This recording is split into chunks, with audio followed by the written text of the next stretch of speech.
Imagine dois seres que se encontram pela primeira vez. Não há palavras ainda, não há contratos, não há leis. Há apenas dois pares de olhos que se encaram no silêncio. E nesse instante, algo extraordinário acontece. Cada um deles percebe que precisa do outro, não de comida, não de abrigo, precisa de algo mais difícil de nomear, precisa ser reconhecido.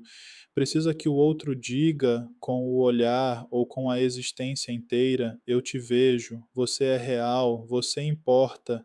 Para Hegel, esse momento não é poético nem acidental, é o, é o próprio nascimento da consciência humana, é onde a história começa, né? Antes de qualquer civilização, antes de qualquer filosofia, há esse encontro primordial entre dois seres que se espelham e se confrontam. E o que acontece nesse encontro, quem domina, quem recua, quem trabalha, quem pensa, vai moldar não apenas aquelas duas vidas, mas a trajetória inteira do espírito humano. Hoje, vamos entrar nessa ideia vertiginosa que Hegel chamou de a dialética do senhor e do escravo. E vamos descobrir que ela fala sobre algo muito mais próximo de você do que parece. Georg Wilhelm Friedrich Hegel nasceu em Stuttgart em 1770 e viveu num dos períodos mais turbulentos da história europeia. Ele viu a Revolução Francesa eclodir quando tinha 19 anos. Ele viu Napoleão atravessar Iena a cavalo e disse que tinha visto o espírito do mundo em pessoa. Para Hegel, a história não era um acidente, era o movimento do espírito, com E maiúsculo, em direção ao autoconhecimento pleno.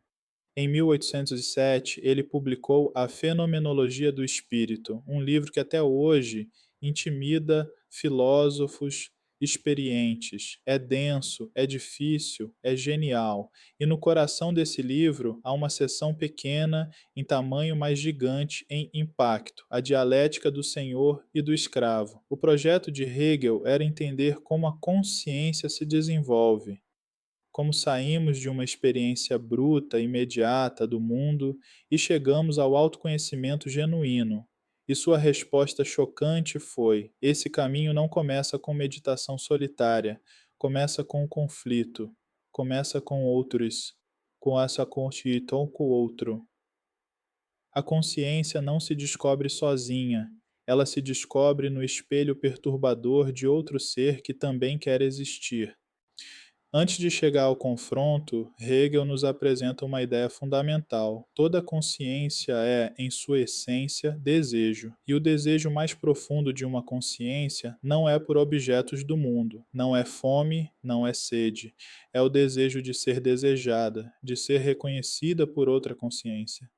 Pense nisso por um momento. Você pode acumular riqueza, poder, conhecimento, mas se ninguém ao seu redor reconhece quem você é, algo essencial fica vazio.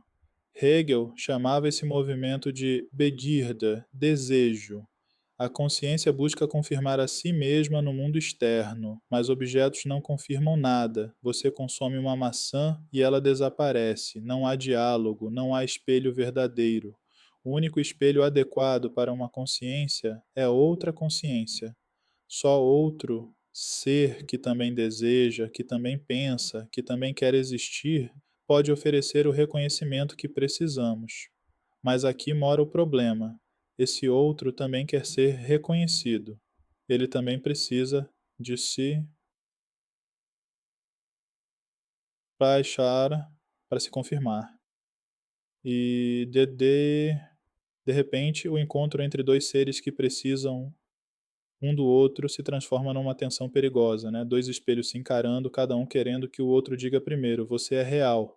E então começa a luta. Hegel descreve um confronto que ele chama de luta por reconhecimento, uma batalha de vida ou morte entre duas consciências. Por que de vida ou morte? Porque cada uma quer provar ao outro que ela não é apenas um objeto no mundo, mas um sujeito livre, capaz de arriscar tudo, inclusive a própria vida.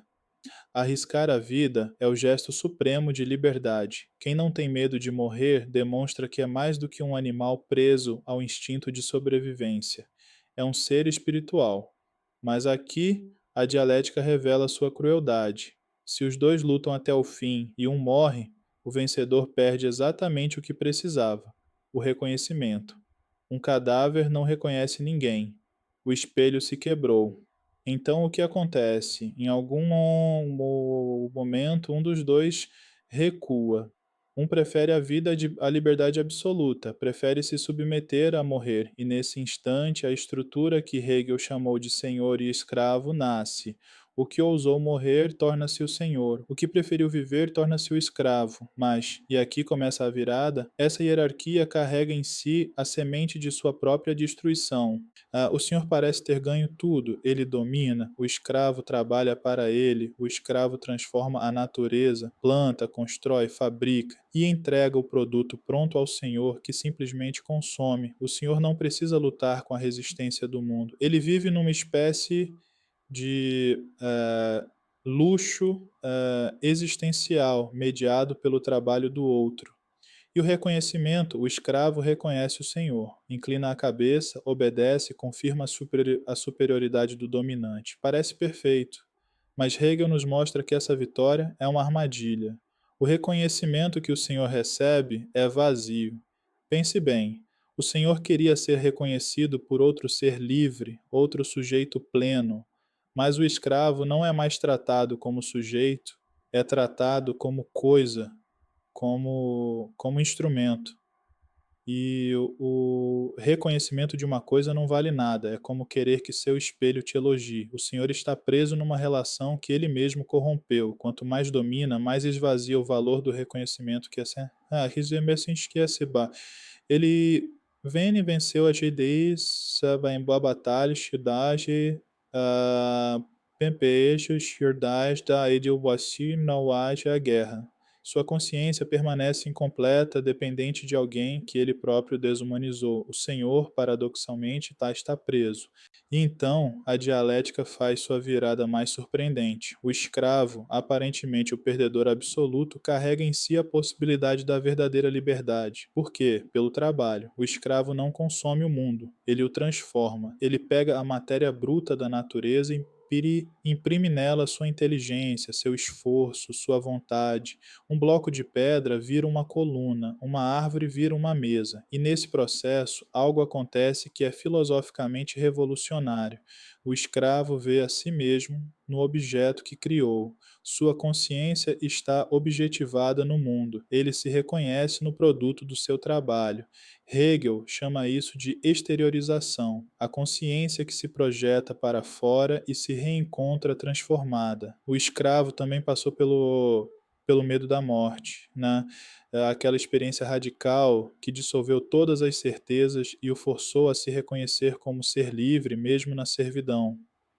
Essa combinação, o medo existencial mais o trabalho disciplinado, cria as condições para uma consciência genuinamente livre. O escravo tem algo que o senhor jamais poderá comprar: a experiência de transformar o mundo com as próprias mãos, e com isso, a capacidade de se transformar. Em 1987, Toni Morrison publicou Beloved, romance que ganhou o prêmio Pulitzer e que é, entre outras coisas, uma meditação devastadora sobre o que acontece quando o reconhecimento é sistematicamente negado. A protagonista, Seth, é uma ex-escravizada que faz o impensável. Mata sua própria, assim, a própria filha para impedir que ela seja recapturada e reduzida novamente à condição de coisa. O gesto é monstruoso e é também, numa lógica terrível, um ato de amor absoluto. Melhor a morte do que uma vida sem reconhecimento, sem humanidade, sem self. Morrison entendeu Hegel sem precisar citá-lo. O que a escravidão fazia não era apenas explorar o trabalho, era negar ao escravizado o direito de ser sujeito, era dizer, sistematicamente, com leis e correntes e silêncio, você não existe como pessoa, você é propriedade. E o fantasma que assombra a casa de Seth, Beloved, a filha morta, é a encarnação literal de tudo que foi negado. É o reconhecimento que nunca veio, é a consciência que nunca pôde se desenvolver. Morrison e Hegel apontam para a mesma ferida. A desumanização não é apenas crueldade física, é a destruição da condição mais fundamental da existência humana, a possibilidade da ser isto sujeito a dialética do senhor e do escravo não ficou presa nos livros de filosofia. Ela saiu pelas portas e foi transformar o mundo. Karl Marx leu Hegel e perguntou: se o trabalhador se objetiva no produto do seu trabalho, o que acontece quando esse produto é roubado? Quando o operário não